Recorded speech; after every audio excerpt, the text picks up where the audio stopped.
Olá, meus amados irmãos, a paz do Senhor Jesus. Eu sou a Leninha, estou aqui gravando mais um vídeo para vocês e hoje eu quero gravar um vídeo que é um assunto bem polêmico, que é para onde iremos após a morte. É um assunto que pouco se fala, né, no meio do povo de Deus, mas hoje eu quero abordar esse assunto, o que a Bíblia fala sobre esse assunto, né? E antes de ir para o assunto do vídeo, deixa aí o seu like no canal, fortalecendo o canal. Você que ainda não é inscrito, está aqui pela primeira vez, seja bem-vindo e se inscreve no canal, compartilha o vídeo para que outras pessoas também venham assistir e aprender um pouco da palavra do Senhor, tá bom? Vamos para o assunto do vídeo, que é: para onde iremos após a morte? Vendo o apóstolo Paulo falar que morrer é lucro, nos faz pensar como será e onde será o local para onde iremos, não é verdade? Na Bíblia, não há uma indicação clara de onde fica esse lugar. Tudo o que ela nos ensina sobre isso tem algumas diferenças no Antigo e no Novo Testamento. Vejamos as principais diferenças. No Antigo Testamento, após a morte, todos iam para um estado chamado Sheol, que significava estado de morte. E dentro desse conceito de Sheol existia dois lugares diferentes, um para os ímpios, que era chamado Hades, que podemos traduzir inferno, um local terrível de muito sofrimento, calor insuportável. E para o justo existia o seio de Abraão, que era um lugar de gozo e regozijo, um local sossegado, abençoado, tranquilo.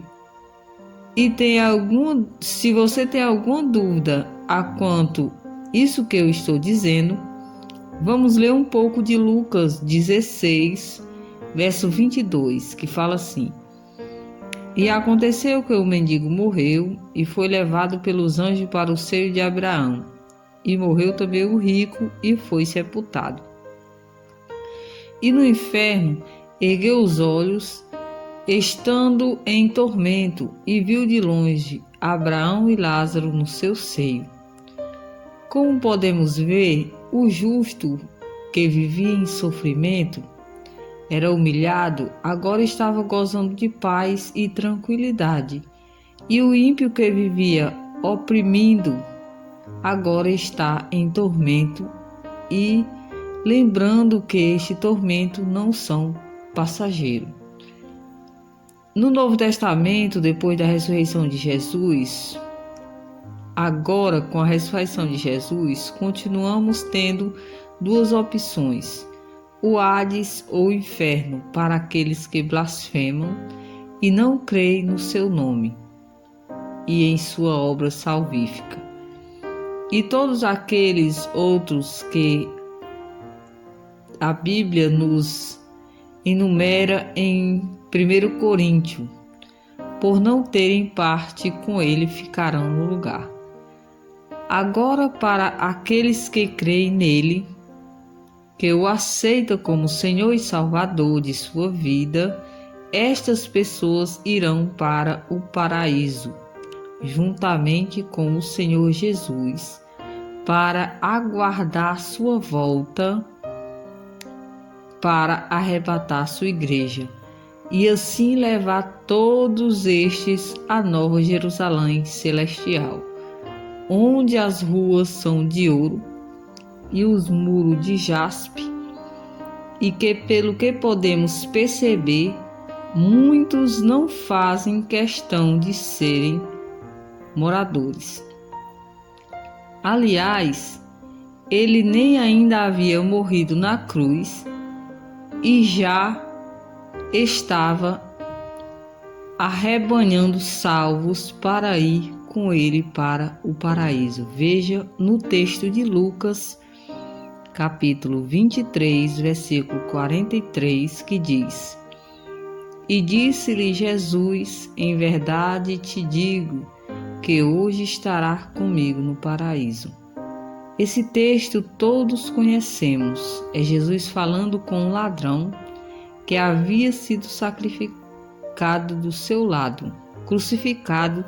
Ele estava crucificado do lado de Jesus e que ali, pendurado naquela cruz, creu nele e garantiu a sua morada no paraíso ao lado de Jesus.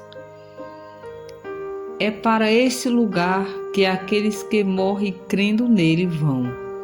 Sei que alguém pode dizer assim, mas na Bíblia não diz que quando morremos ficaremos dormindo esperando a volta de Jesus. Sim, ela diz isso e não é mentira. Mas isto se refere ao nosso corpo físico que vemos, pois enquanto se está no paraíso, não se tem um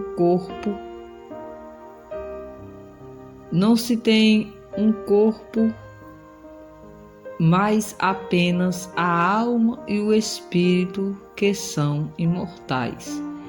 Eles não morrem. Quando a Bíblia nos fala de morrermos, sempre precisamos saber que separar essa dimensão, ou então podemos ficar meio desorientados. Um conselho que eu dou a cada um de vocês é o seguinte: olhe as coisas humanas e materiais com os olhos humanos, mas o que se refere a Deus, sempre olhe com os olhos da fé, pois faz parte do sobrenatural de Deus. Enquanto a isso, sabemos o que Ele quis que soubéssemos. O restante nunca sabemos, portanto, não adianta ficarmos especulando. Será que nós podemos nos reconhecer depois que estivermos lá no paraíso? Pelo que a palavra nos indica, sim, podemos, pois, como no caso do mendigo Lázaro e do homem rico, vemos que o homem declarar que via Lázaro, apesar de haver um abismo gigante entre eles. Aliás, abismo esse intransponível. Algo que precisamos salientar aqui é o seguinte: tomando como base o mesmo texto, observamos o homem rico pedindo para que fosse enviado alguém para avisar seus irmãos enquanto era tempo, para que eles não tivessem a mesma sorte, porque aquele lugar era insuportável. E como resposta, ouvimos o seguinte: que se eles quisessem que ouvissem a lei e os profetas. No Antigo Testamento, quando alguém fala de ouvir os profetas, está dizendo que era necessário obedecer às Escrituras, obedecer àquilo que os escritores inspirados haviam deixado escrito para cada um de nós. Portanto, vemos claramente que uma vez lá, não há como se reverter a situação, não há possibilidade de se comunicar com os que aqui estão. E mesmo assim, quanta gente se deixa iludir por falsas promessas, pensando poder ter contato com familiares seus que já faleceram, quando na verdade estão falando com demônios. Muitas vezes as pessoas elas se enganam com essa vida depois da morte, porque as pessoas acham que Deus tem a responsabilidade, tem o dever de vir recolher todos que morrem. Mas como é que uma pessoa viveu a vida toda nunca procurou Deus, nunca buscou saber nada de Deus, nunca entregou a sua vida ao Senhor. Essas pessoas querem que depois da morte Deus venha as buscar. Irmãos, Jesus, ele foi bem claro quando Jesus disse que aquele que me confessar diante dos homens, eu o confessarei diante de meu Pai que está no céu.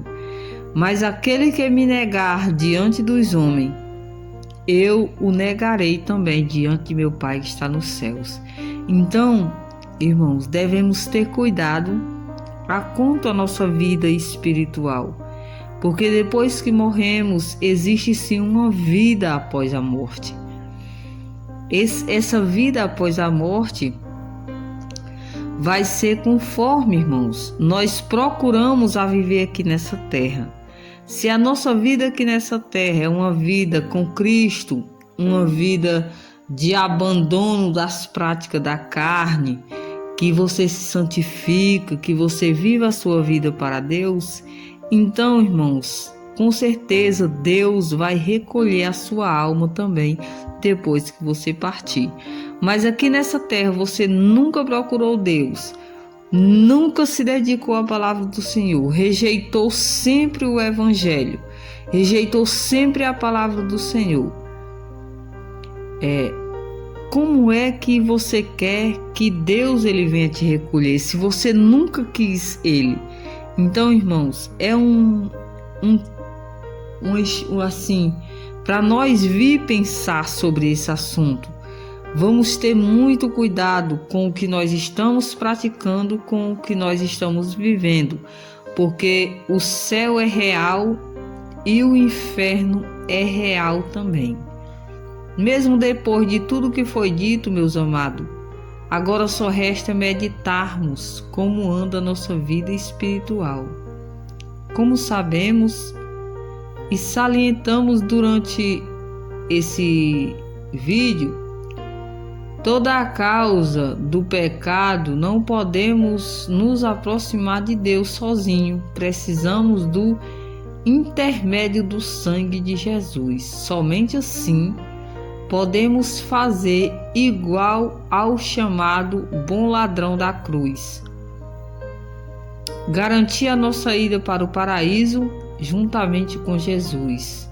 É se arrependendo do nosso pecado, entregando a nossa vida, confessando a Ele como nosso único e suficiente Salvador da nossa vida.